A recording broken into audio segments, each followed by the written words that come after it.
Right. So we'll start our session now. Okay. Thank you everyone for joining us. My name is Jasmeen and I'll be hosting our today's event. For today's event, I have the privilege of introducing Donald Taylor, who is the co-founder of Hidden Trax, which is aiming to redefine the city visitor experience. He also provides consulting and mentoring services to business and education, building on his global experience in leading startups, turning around major organizations, and leading global operations improvement projects. He started his career with Microsoft in 1997 and moved to US to set up the Latin American support business. Prior to that, he was working on his own consulting business in Edinburgh. During his time with Microsoft, he held a number of roles, always working across areas or globally. He have lived and worked in UK, US, and Germany and India and have rich experience of working across countries and cultures. He also have experience of working with software development teams, outsourced partners, and in leading large organizations, and always have led change and new developments. And at the end of the session, there will be an opportunity for all our members to ask any sort of questions. So please drop your questions in the chat box so that Donald can address them at the end. On that note, it's my privilege to extend a warm welcome to Donald, and I'll hand over to you now. Hi. Well, thanks everyone for joining. When Harrison and I first talked about this opportunity back in, I think it was April, the nights were getting lighter, and we thought, by this time COVID will be past us, and we'll be able to meet face to face. Well, the nights are certainly getting darker and darker, and we're not able to meet face to face. But we've all learned how to use Zoom. And this is going to be my first opportunity to try and control a slideshow in Zoom. So bear with me as we go through it. So just to kind of set the context, and thanks Jasmeen for the introduction. The sort of idea behind Hidden Trax is that, if you're somebody arriving in a new city, either to live or as a visitor or tourist, we felt it would be great to have a local show you around. How cool would that be, that they can find out what your interests are? Do you want to find out where the cool coffee shops are, where the good, independent, music clubs are, where the good bars are, a bit of the history that's a little bit off the beaten track, not the mainstream main tourist places. So please, something that would match your interest, and like a local just guiding you through that. That's what we wanted to set out to achieve with Hidden Trax, so that you could discover the hidden gems of where you were visiting through these audio adventures. I want to go through some of how we developed it, some of the key things that we learned along the way, and also just as we were going to get some engagement with the product, how COVID has changed, the whole situation changed our direction on that. I want to have a little bit about my background. I mean, Jasmeen obviously gave a key introduction to that, so I won't go through the sort of different work experiences with that. But one of the most important things I think is relevant to this is that I worked, as she said, I lived in 3 different countries and actually did business in multiple countries. I was responsible for Latin America, and then EMEA for Microsoft, and then later on working in Southeast Asia and India. So I had the chance and opportunity to go to, loads of brilliant cities, but I spent most of my time in those cities in meeting rooms or at sort of business dinners after that, and very seldom got the chance to go and experience the city. And often felt it'd be great if you could just have like half an hour and just learn something about the city centre, or some of the key history pieces about it. In fact, I've been to Tokyo 3 times. I've never seen it in daylight. I've been in internal meeting rooms all day and then out at night when it's dark. So I think that's an example of where you can visit places, but there's often a desire to learn a bit more, and we felt there wasn't often anything offering that. So that was kind of some of where the background to drive towards what we wanted to solve with this. And when I say we, this idea came about when a friend originally met in Munich when we both lived there, and he came from a similar background in manufacturing, but but lived and worked in multiple countries in China, US and France. And we were having a beer one evening and just talking about our experiences of that. And this idea came up there. There's all these places we'd visited and never really got to know about. That, yes, I've been to Tokyo, I've been to, Milan, I've been to Sao Paulo, but I don't really know anything about those places other than the inside of a Microsoft meeting room. He had the same experience, and we thought, wouldn't it be great if we could develop that in probably an app that you could deliver sort of audio. We thought we wanted to do this with audio content, with local voices. You got the chance to do it in different languages for people from different locations visiting. If you create that platform, we could change the content around and give that experience to people. So we thought we would, start focusing on what it would take to do that. And this little image here of somebody walking with their phone, listening to the audio tracks, visiting the different local businesses that we want to feature on it. This is an idea, the sort of image of what we want to deliver. The person in the picture is actually Jessica Armstrong, one of our creators, who did a tour of Leith, the area that she lives in the city. So again, she came from the US, so it's somebody who moved to Edinburgh, has come to love the city and wanted to share their experiences of what they've learned in the area and the neighborhood that they live in. So that's the example of what we want to do. So we started off by looking at, well, what's the market like? What's the scale? What's available right now?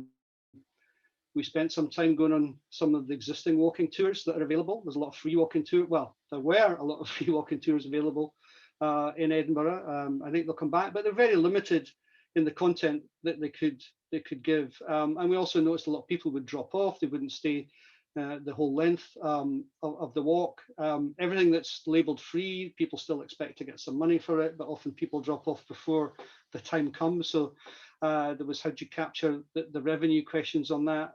But looking at the larger scale of overall demand, a lot of people traveling to Edinburgh, a lot of individual travelers or people who were expressing an interest that, and we got these figures from research that done by the Tourist Board, Visit Scotland and so on, that people were looking for separate and independent experiences. We also saw globally, there's a huge growth in the audio market in the podcast business. We also did know that there's a challenge in how do you make money out of the audio podcast business that very few people have solved yet, but supremely confident we felt we had the answer to that, and we'd dive in and build on it. So focusing on audio independent travelers, sustainable cities. This is a walking experience. You're not needing to use transport to do it. And also really importantly for us, and Jessica's an example, use local independent creators to create our content. And we also wanted to share back and give back to the community. So our business model was, as we took revenue from that, we would distribute it, share it with the people who create the content based on the usage. So a key part of what we wanted to design was that we could measure the usage by piece of content and share the revenue back based on the usage. So if, every time somebody's listening to some of the content, we'd divide that up at the end of the month and share it out against the people who'd had that. And we were also paying them for the original content too. So we didn't want to take advantage of people within that. So we built that into our specification as well. So having come up with that basic idea, we went a bit deeper with that. We commissioned a local company to do some deeper market research into the Edinburgh market, and particularly looking at, what would resonate with the key target areas that we were looking at, 18 to 35, independent or small group travelers, people who are looking for different experiences. They come up with some very good, background information that sort of reinforced us in feeling that we were on the right track with what we wanted to do, that the market was there. We also worked with local creative teams to come up with our visual identity, local development company to build the basic application for us, and marketing. Everything was local. We want to make sure we walk the talk. If we say we're here to support individual local businesses and creators, that's who we would use to develop that. So we worked on that, got our content created, learned a lot of stuff about how to record, how to make it sound right, how to make people feel relaxed in doing that. How do you design a walk that you want to deliver in audio content. The pacing of it, the timing, how do you get the right directions into it. So we built a lot of experience on that, ran some trial ones, got our basic application developed. And this I'll just share with you. Here's the some screenshots of the basic application. So going from left to right, you start on a screen where you can choose different categories, or you can keep them all selected, but lets you dive in if it's in architecture, history, shopping, literature, lets you do that. The map view also shows you by category icon, history, literature, whatever. You can select on that or just pick what's nearest to you and see what it is. You click on it, you get some information about it, and it shows you where the start point is. So it's highlighted as the yellow icon, and you can get directions to that start point from where you are on the app. The next tile shows the tracks details. So that gives you 3 images to swipe through to give you a sense of what you're going to see and experience. Gives you a little text about what's en route, what the experience will be. And then you can download it so that you've got it on your phone, and it's not a big file. You can download it and then listen to it.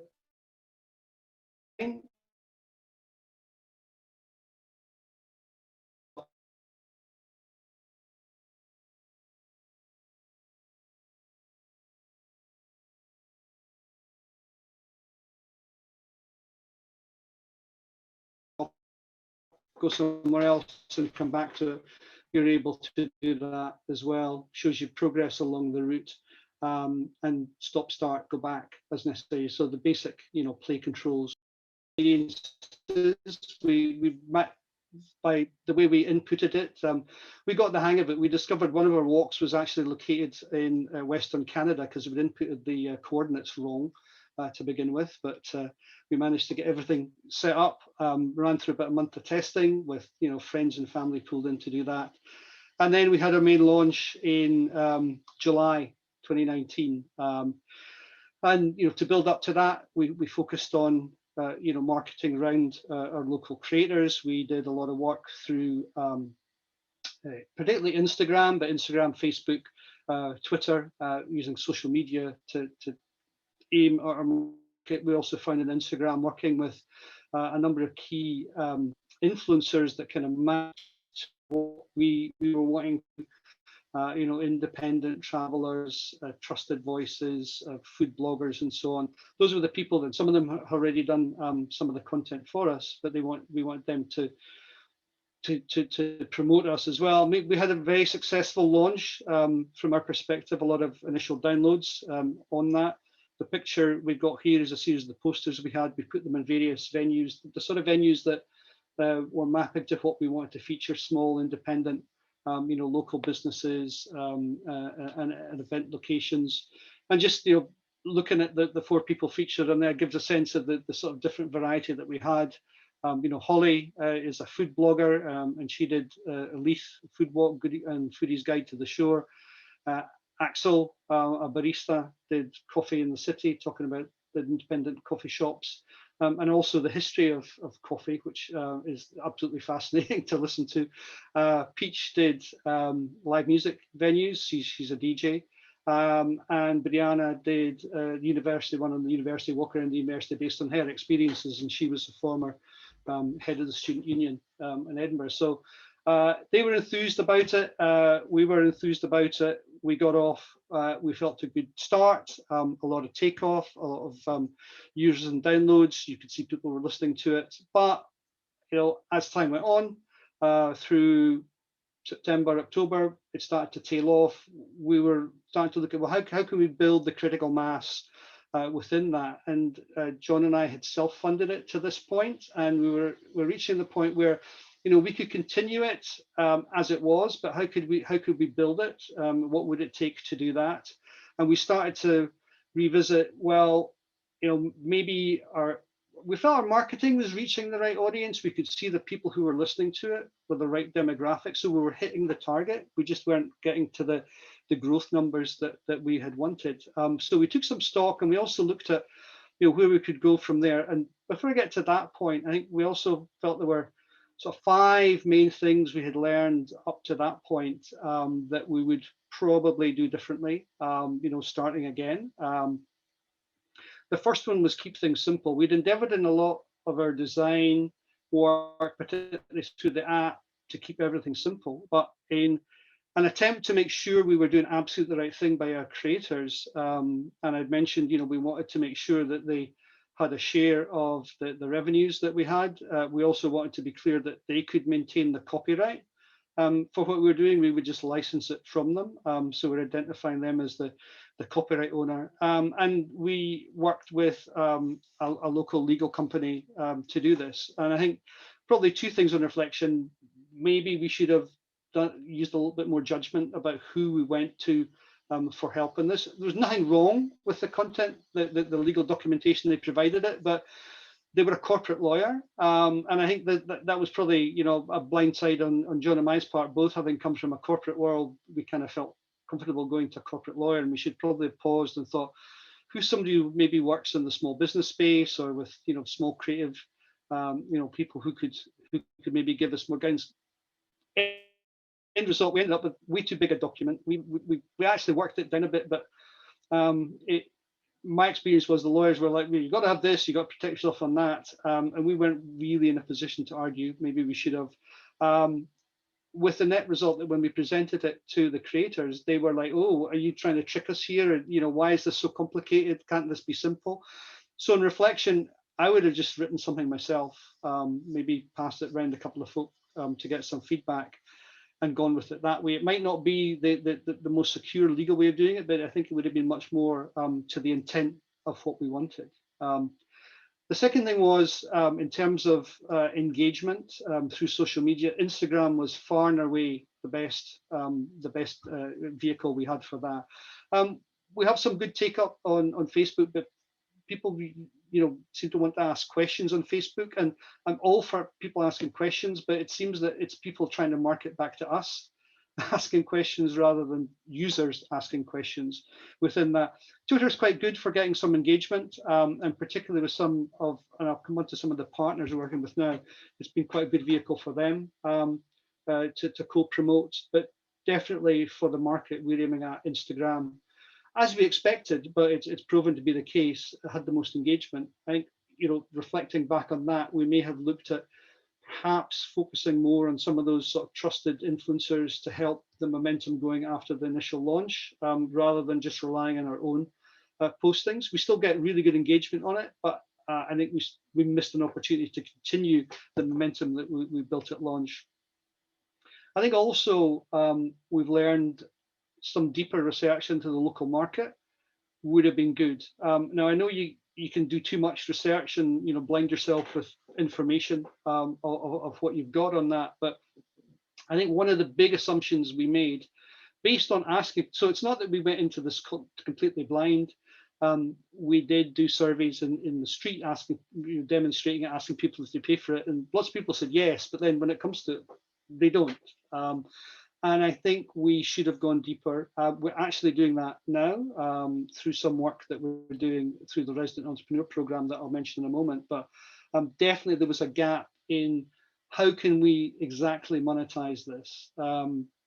Rather than based on a few surveys, we can see that we should have gone deeper on that to be able to target it better. Because what we also found was we actually had much stronger engagement with the business to business market than business to consumer. So we have end users are downloading it, but where we got real interest in people who were wanting to talk about financial engagement was with the business to business market. And I'll mention some of the experiences that we had with that. But businesses, and it's not any business, we want to make sure we were aligned again with businesses that were local and independent, with a couple of exceptions that I'll mention. But they have been quite receptive to how they can leverage the content that we can deliver for them. And that's become particularly more relevant through COVID. And then the final one, if any of you are working in the innovation space, and particularly on the technical side, but anything that's a true innovation or can be shown to be innovation content, there's an innovation tax credit through the UK government that we found hugely beneficial to us. It's a very substantial tax break that you get, and they actually give you a tax credit, or actually a tax fund to do it. So it has really helped us through some of the cash flow issues that we potentially would have had towards the tail end at the beginning of this year. It's not for everyone, and we certainly got some professional guidance on how to do it, but it was very successful for us. So I could definitely recommend the Innovation Tax Credit program from the government. It's the UK government run process.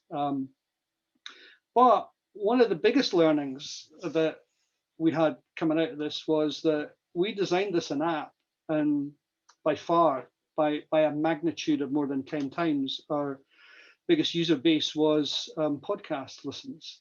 So mostly through Spotify and Apple, and also some other platforms. But we had posted everything onto Spotify as well. You can actually click through and get all the content. You can actually get even the map of a walk. It just doesn't give you the full experience that the app does. But we had way more listen usage on Spotify. People were seeing it, learning about it, going to our web page, finding it on Spotify, seeing our posts, and going and listening to it. And 35% of our listens have been from the United States. So we absolutely, and we can tell that it's geographically located in the United States. So we know that these aren't people who are doing the walks. They're listening to it. And we've also got anecdotal feedback from other people that people in other cities and other locations, both in the UK and overseas, enjoy listening to it. They just like the content. So we were starting to think maybe we need to drive some more podcast content. And we started to do some that were more specifically just something to listen to. The first one we did was Asian food in Edinburgh, looking at authentic Asian locations. And what drove that one originally was they were all too far apart to make it a meaningful walk. You'd have been walking for days if you were trying to get between each one. We created that as a podcast. But then we worked with National Galleries. They actually contacted us and asked if we would do a podcast for them because they wanted to have something about chatting with local artists. So we created a podcast chat for them. They promoted on their website. We got some really good take up. Actually, the person in the photograph there is Kenza Marland, who's our head of operations. She's really driven a huge amount of the content and the audio creation for the business, and a key player in our team for doing this. But this one really boosted our enthusiasm because we felt, here's a very well established player in Edinburgh. The National Galleries were getting some good listens off this. They like the content. They're promoting us. This is a really good example of where we can, partner with businesses within that. So right at the turn of 2020, we were in line with a number of partnerships and trials that we were doing. We had an agreement with the EICC, who were going to trial the application with 5 conventions that were coming up in spring 2020, because they felt this was an ideal way for them to market. So it's a huge business, the marketing of convention centres globally. Cities compete against each other, and what they always want to do is have an edge on this. And they really liked the fact that this had content that could let the conference goers feel they were engaging with the city they went to, because they're getting more feedback that is a key thing that conferences are looking for. That if they go to a city, they want to feel they're really in engaging with that city. There's also a sort of fitness sustainability piece that I was totally unaware of, but a lot of conference goers realize that the tradition has been you sit all day, you sit down at a big dinner. They want to do more for people getting out and about and exercising. So they thought this was a brilliant way to give Edinburgh an edge on this. And also we can very easily drop in content that is customized to a business. We can do a walk or a podcast, and we create the map route for them, and they really liked that idea. And they were actually talking to some potential conferences about us doing content themed to the conference that was coming. So you would take them to locations within the city centre that were relevant to the conference that was coming. So, but yes, spring 2020. So as you know, there's been no conferences in Edinburgh this year at all. So that's one that we were right on the verge of delivering and didn't happen. We actually did some content for Eden Lock Hotel that opened in Queen Street towards the end of last year. And they really liked that because they felt that we were in line with their ethos as well. Although they're a chain, they're quite small and they're very focused on being, you know, correct around environment and other aspects of it. So it mapped their philosophy. And we were talking to a number of other hotels, you know, independent hotels who were looking at that. The book festival and the food festival had commissioned us to do content for them, but there's been no book festival or food festival, so unfortunately that went by the wayside. The gallery also want us to do a walk between the different galleries within Edinburgh because they like the feedback from the podcast and want to deliver that. And probably the biggest one, which went a little bit off our local independent piece, was Airbnb were negotiating with us because they were concerned that they were getting a bad name in Edinburgh. I think if any of you kept up with the press up till, you know, COVID, there was a lot of negativity around the number of apartments that Airbnb were taking. They were also concerned about it was very focused on the centre, and they were interested in about delivering the app to certain properties that they would have to encourage people to move to the, you know, spread them out throughout Edinburgh and also get them away from congesting the city centre. I'm not sure at the end of the day that might have worked, but it was really interesting for the fact that they had, you know, found us and expressed an interest in engaging with us. But again, unfortunately, you know, in March, they just had to pull the plug on everything. They didn't know what their future was at that point. And they said, if it ever comes back, we'll talk to you again. But right now they were just hunkering down. So we had this number of these business to business opportunities that were coming on board. Some with actually, you know, like the book festival and food festival had actually agreed to commission us to deliver some content for them. So we knew that we had a revenue stream, albeit a small revenue stream, that we had in line to move forward with. So we came to COVID. So, you know, no demand, no visitors, no tourists. We did so think about, you know, promoting it. Well, hey, in lockdown, do that, but we felt that might not really be the best way to market something, and we just wanted to wait and see, you know, where things went. But what we did, and this came out of some discussions that we had with some of the businesses that we had featured in some of our content already, was that they were suffering, they were having tough experiences, they wanted to share their experience with some others, and we did an initial podcast just about, you know, what the experience was for small businesses in Edinburgh. We did that at the end of March and published it. And it's actually, you know, if you go and listen to it, you can feel the pressure and the pain some of the businesses were under at that point, and you know, some of them still are, but they appreciated the fact this was somewhere where they could, you know, share their experiences with others, and we got some really good. Both from, you know, listen perspective, we got that, but we also got good engagement from other businesses who'd heard it and wanted to do something similar with them. So we did a Living with COVID one in the summer, but more recently we've started to build a series of podcasts. We just did one with Lavona and Crola, where they talk about the history of Lavona and Crola and also, you know, how they've dealt with COVID and what it's meant for them. Mellis, the cheesemongers, similar, you know, a little bit about their history, how they came to be in Edinburgh, what their future direction is, what their experience in COVID is. Interestingly, they have found COVID, it has changed their business, but they're busier than they were before because they found a lot of people, you know, want to, you know, where they can, you know, get themselves some good food, some good cheese. Order online has been a huge differentiator for them, but similar for Lavona and Crola. So it's been interesting to hear their experiences, but we've provided them a platform that really nobody else is doing, and we can help promote them within the marketing, within the local community, but also a broader community. And that's the piece we're actually working on right now. Towards the end of last year, we we were a semi-finalist in Scottish Edge.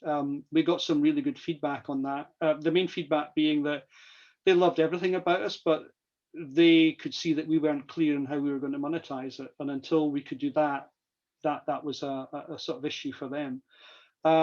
We did some work on that. We as we said, we've started working with these local businesses to do that, and we have some ideas that we're developing how we can, actually drive, how we measure, we drive some business to them, but also lead people to their business through the map functionality that we have within the app, how we can promote it through our social media channels. And also we were successful in becoming resident entrepreneur at the university, with the University of Edinburgh, in creative informatics. And we just started that 6-month engagement with them, which is grant funded. It's a specific research project. So we're working on, how can we monetize and, cooperatively help these businesses? How can we grow revenue for ourselves, but also help grow revenue and market exposure for them? So we're 2 months into that. We've got some really good responses. So I mentioned market research. We've gone into much deeper market research and getting some really good feedback across a wide range of businesses within Edinburgh. We're focusing on Edinburgh at the moment because that's physically where we are. And again, with lockdown or travel restrictions, it's been hard to go elsewhere. We were on the verge of doing some content in Dundee and Glasgow, and that's still, on our roadmap to do next. But we want to get this right in Edinburgh now over the next 6 months or so to see how we can monetize this, how we can help these local businesses. We've just released one this week with the beer factory. So if you want to find out how they came to have the name Paolozzi on their beer, I recommend you go and listen to that. Go to our podcast, our Spotify channel, or go to our website. And we have ongoing work planning, and just this week, maybe a sign of the glimmer of the future, or maybe the future coming out of lockdown. The book festival has come back and recommissioned us. They're doing an alternative book festival. A lot of it's going to be in Musselburgh. And they're going to do some stuff with kids as well. So they want to do some podcasts and some walks that the kids are going to lead with us. So that's next up for us. So it's definitely been a challenge with COVID. Just when we thought we were seeing some good traction with the business piece, the business went away. But now we see this opportunity with the podcasts, the partnering with these local businesses, which absolutely goes back to what we want to do at the beginning. And we still have all the content that we had created before. So as people are able to come out, there's some more travel, some more experiences that people want. That content's there and available for them as well. So it's been an interesting journey. Whatever I get out of it, I have been able to work with some fantastic partners through the creators, the businesses that we've used, and the individual businesses that we've worked with and recorded. So for me, it's been a success. You can't measure it financially in that respect yet, but in terms of giving something back into the community, I know that we've done that. So I am very happy to take some questions now, if there are any from the group here. And I don't know if I'm going to see questions where I have to click, because I think I've got the share screen up. So yes, the questions will be in the chat tab. Can you see that? Let me. I'm very happy to read it for you. Yeah, I think I seem to have shrunk my screen somehow. So no, that's completely fine. So if anybody has any question, please drop them in the chat box. I'll read it for you on behalf of you to Donald. I wanted to ask you my question first, if that's okay. How did you get the initial investment to start your John and I were fortunate enough to have the funds ourselves to do that. So we self-invested. Yeah, so and you mentioned that at the moment you're not getting much revenue, right? So how are you keeping your team encouraged, or your partners encouraged to? Yeah. So from a revenue side, there's kind of been or a cash flow perspective, there's been three things. One was that tax innovation credit is quite substantial. So that gave us a good cushion to work through that. Also, the furlough scheme, because we had no content production for there's basically nothing to do for a number of months. We took advantage of the furlough scheme, and that again helped us from a cash input. And also the resident entrepreneur, that basically covers our costs for the next few months because it's tied to the specific work that we're doing. So we certainly know that we can fund ourselves through to the middle of 2021 with what we have committed now, and the team know that. So we know we've got a sort of horizon, but it's not like we've only got a couple of weeks to go. So we're in a semi-comfortable position in that respect.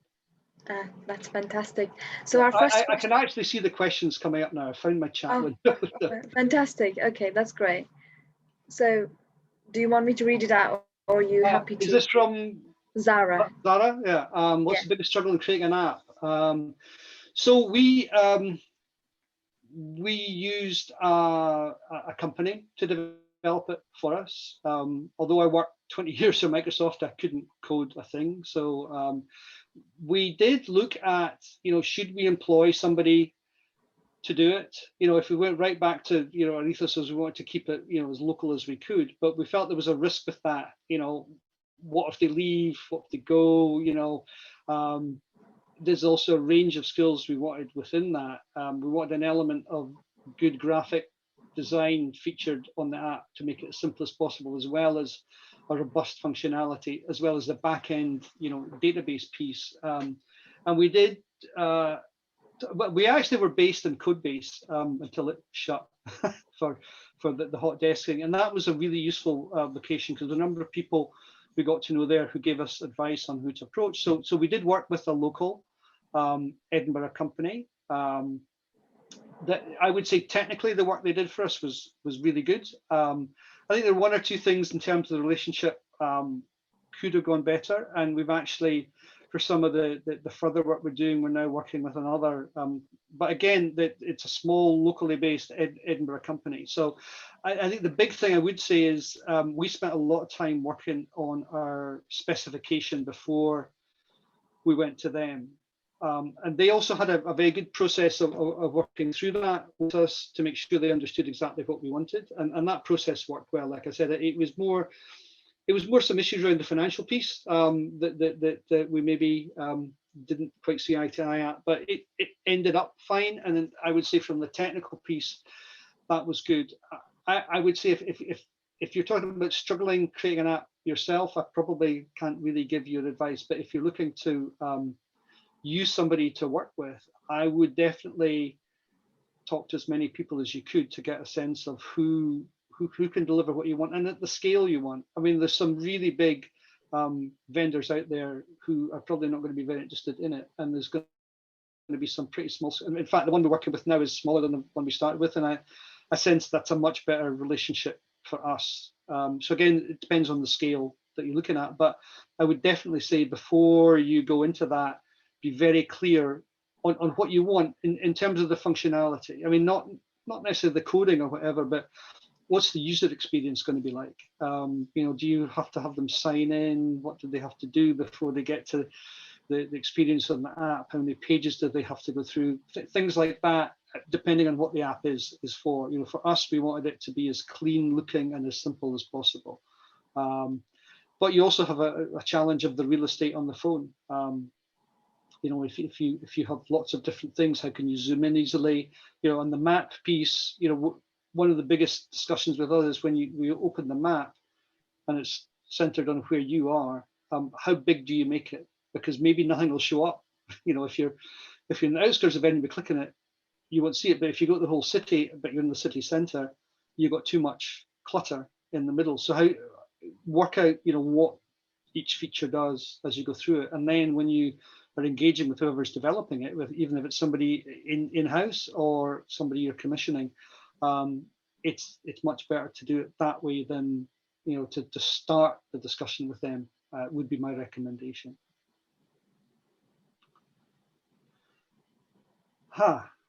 Yeah, who would be our biggest competitor? We spent a lot of time on that. Like, I think at the moment, in all honesty, our biggest competitor was the open top bus tours, because that seemed to meet the need for a lot of people, and the sort of the free city walks on the high street. The bus tour people, it's simple. They buy a ticket, they jump on and off, they get an audio tour, and for a lot of people, that's like, right, I know the city now. But we know that doesn't meet the need of a lot of people, particularly the group that we're targeting more within us. And if you look at the bus, it's more family groups within. And not that we don't want family groups to experience us, but an 18 to 25, 18 to 35 individual traveller may or may not use the bus. I'm not saying they won't, but it doesn't seem to be who their market is. That market is huge, by the way. They have 700,000 ticket sales a year on those bus tours, which again gave us a sort of comfort that people are prepared to pay for a short-term, tour experience. But they have marketing. There's also the walks in the high street, the guided walks. They're kind of a direct competitor, but the thing is that if you go for a free walk, it's not free. They expect to be paid. It's also extremely limited. It's like the high street, St Giles, down the Grassmarket. They used to do, in fact, a couple of our creators are also tour guides, and they said they did used to do more, but they're down to like only a handful of the free ones that you can get. There are paid tours that are much more expensive. They usually start about 15, 20 for a group of about 20, and they will go to more places, maybe the New Town and whatever, but they're strictly timed. There might only be 3 a week or whatever. What we wanted to deliver was something that you could do whenever you wanted, and you could also halfway through stop it and pause it. You can't do that with the organized walks. And then there are more bespoke walks. I mean, some people will deliver a walk to a group of like 4 or 5 people for £300-400 for a whole day. So there's quite a wide range. None of them quite match the flexibility of what we wanted. Also, Airbnb were at that time getting more and more into experiences, and where they had been is they wanted the experiences they delivered to be people, right? So they were quite happy to sell the experience of a walk around Holyrood Park, but they wanted somebody to turn up and meet their guests and take them on a walk around Holyrood Park. But they were having some challenges with, well, how do you organize it? Like the person who's going to do the walk around Holyrood Park might not want to deliver it if it's just one person turning up, because it's hardly going to make anything for them, and just managing it was a challenge for them. So they could see they saw an attraction of delivering that to some, through an application, which is why they were talking to us. Could we stop them doing it? No. What where our difference we feel comes in that we can show that this is local people delivering it. I can't stop local people doing work for Airbnb, and I wouldn't try to, but what we're trying to do is build the name that we're a trusted established group, particularly because we're giving that revenue share back to the users. So those are the ones that kind of exist. That there were a number of platforms that if you go and look for like audio tour guided walk, they are out there, but they tend to have 1 or 2 per city. Some of them are big name companies, but if you look behind them, or not necessarily big name, but they look big, like they've got 50 cities worldwide you can do an audio tour experience in. But the model they use is it's kind of a commission platform. So you create the content, you can put it on their platform. If it's free, they'll just host it, so you don't make any money off it. But they do, because they've got more attraction for drawing people to their site. If you do want to monetize it, you have to reach an agreement with them that is pretty restrictive on what the end user can make, unless there's really high volume. So again, we wanted to say we're going to share like from the beginning with people to attract that local content. A lot of them have gone out of business. A lot of them have been bought up by larger competitors who bought them for the technology, and they're using it for ad mapping rather than delivering walks. So, maybe it's the sign of craziness. Here's a business that nobody actually seems to have cracked it and delivered a successful paid audio tour experience. But then we still feel the opportunity is there. If 700,000 people are prepared to pay for bus tickets to do a bus tour of Edinburgh every year. 50,000 buying our app to get a much broader range of experiences that's constantly updated, we feel is a better value. Plus, ultimately, we want to have that in other cities, and you would get that for the same purchase. So there's no direct competitor, but there's other things out there that don't offer what we want, but certainly are making some money off it.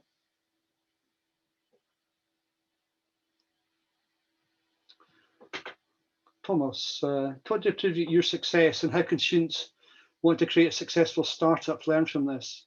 Well, I guess it would depend what defined by success. I mean, surviving for almost 2 years, I think, is success in the small business. I think having an idea and running with it is first of all. Now, we were fortunate in that we had some funding because we were trying to do something bigger, but one of the other companies that's on the resident entrepreneur program is somebody I mentored a couple of years ago, just when they were starting up, and they've largely self-funded their idea. So to me, it's the idea that's more important than how you can deliver it. And do you have a clear idea of who your market is? We know we have a market in terms of the consumer. It's just learning how to tap into it. And particularly COVID hasn't helped us with that. But also with more clarity as we went through it, we saw the business to business was definitely a market opportunity for us. So I think having that sense of where the market is, be prepared to be flexible as well. When we saw that maybe we weren't getting the consumer uptake that we had hoped for, it wasn't like we're going to double down on that. It was, well, what can we do there, but also what can we do somewhere else, and try that. Go back to my experience at Microsoft. A lot of where I was going into situations where we were trying to turn around an organization that wasn't performing as well as it had been, there was often confusion about what they were trying to achieve. It wasn't about the quality of the individual engineers or the organization, but there was definitely well, which targets are we aiming for? Who is our customer? Who are we delivering this to specifically? Is it internal? Is it external? And we're able to break through that and be clear on one. And one thing I would say is, don't overstress about making sure it's the right, absolute, perfect one. In my view, it's sometimes more important to pick one and to deliver it and then tackle the next one than spending an awful lot of time trying to assess the whole situation, and also being clear in what you're setting out to achieve. One group I went to, they had a scorecard and were trying to follow their top 20 targets each month, which is impossible. And I reduced it to one target a month, and we didn't move off that target until we met it, and then we could pick another one. And that just brought them a huge sense of relief, and it made it much easier to track progress and show progress. So I think, whatever you're doing, but particularly if you're starting up in something, be prepared to be flexible, but also be clear on what you're setting out to do and track it. So one of my former mentors used to say, the one thing I can guarantee about any plan is that it'll be wrong, but just be prepared to change it. And I've always seen that is certainly the case.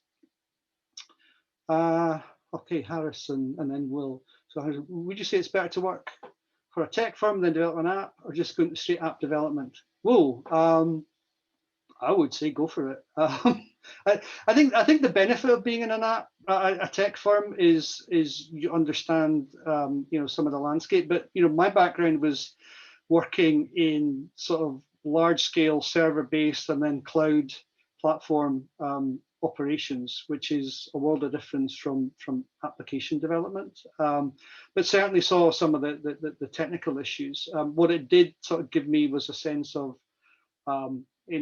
business execution and scale, how to go about achieving results. So I think definitely if you do that, it can do it, but I've seen people develop really good apps without it. So I don't think it's an essential. I think there's some benefit to it, but you could be in Microsoft, and there's such a huge range of experiences you could have within it. It might not suit you, directly to what you want to do with your own business.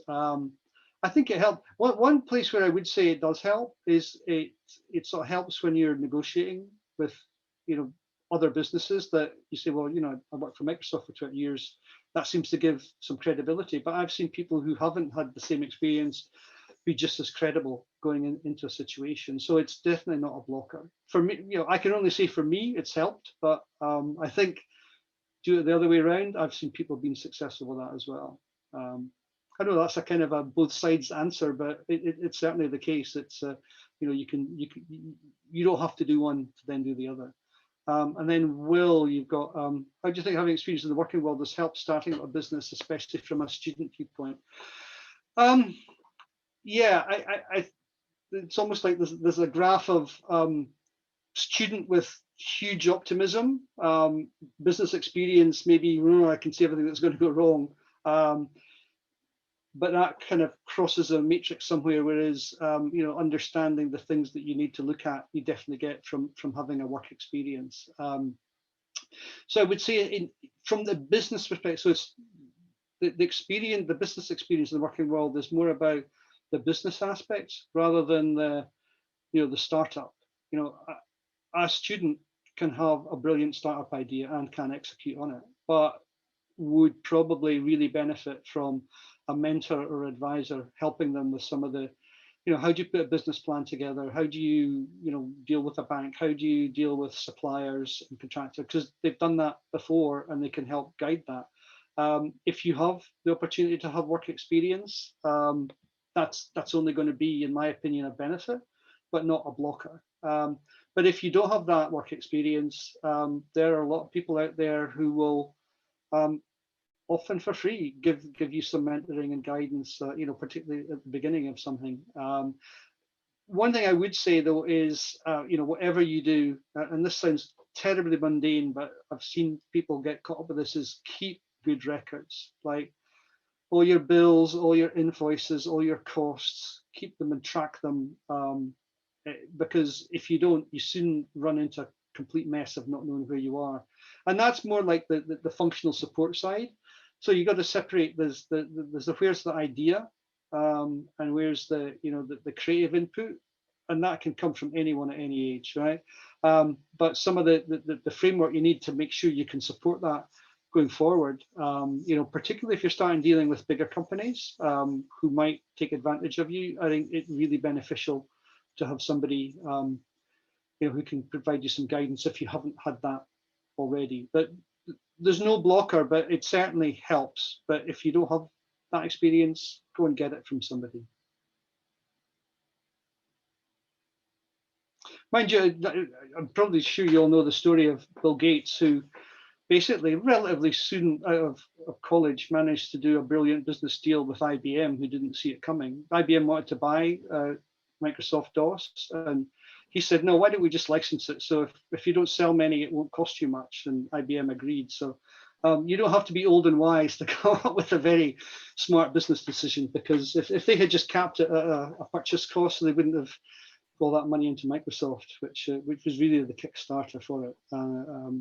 So yeah, just be aware of what you're doing. And if you're not aware, go and get help. There's lots of people willing to help. And I know the university does a good program of mentoring, within that, and there's other groups do that too. So that would be my recommendation if you don't have a lot of strong business experience.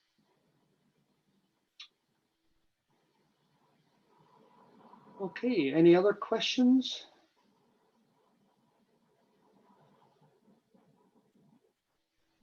I think that's all the question for today. Yeah. Thanks, Donald, for your time. It was amazing to listen to your story. Okay. So before you go, would you like to share some of your final words? Yeah, go and download the app if you've got an iPhone. if you don't, go out to Apple Tunes or Spotify and listen. Certainly listen to the most recent ones. I mean, certainly from a business perspective, the couple around lockdown, I found like there was some real business insights within them that you can learn a lot of listening to them. And the Vavona and Crolla, Mellis and Beer Factory really interesting about how businesses are dealing with it. I know that's a shameless plug, but why not? Yeah. Just give you a sense of what people out there are experiencing. It's like a free sort of 20-minute mentoring experience right there from how a business is dealing with what's going on right now. I'd also be very happy, if anyone has any further questions to follow up, I'm sure through Jasmeen or Harrison, you can contact me that way. Happy to connect on LinkedIn as well as if anyone wants to do it. And as ever with something like this, I often feel I get more out of this than maybe you do. I enjoy it, and I love the questions and the engagement. So thanks, Harrison, for the invite, and Jasmeen for putting it together. Thank you for coming along, and thanks everyone